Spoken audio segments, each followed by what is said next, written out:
One of the things we talk about in the book is the idea of arguing towards truth, that essentially if you don't go all ad hominem, if you focus on the argument, not the person, it leads to a kind of space where you can actually get to truth by chipping away at falsity. But when it comes to the more personal aspects of it, I wish people would stand by their friends. I've said this many times on Twitter. It's okay when someone's piling on someone you know or respect or like to just say, so-and-so is my friend and they're a good person. And I think if more of us actually just stood by our friends sometimes, or even sometimes stood by our enemies and say, like, listen, this guy should not lose his job for an opinion I disagree with. That's nuts.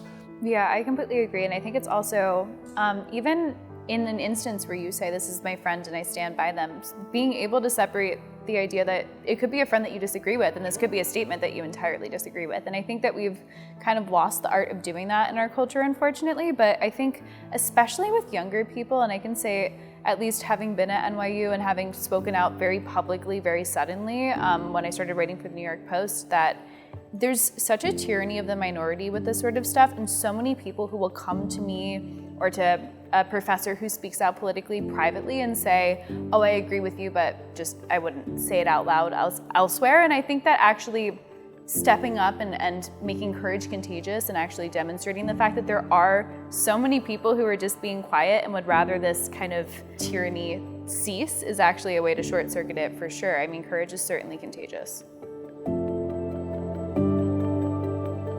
Join the free speech movement at thefire.org.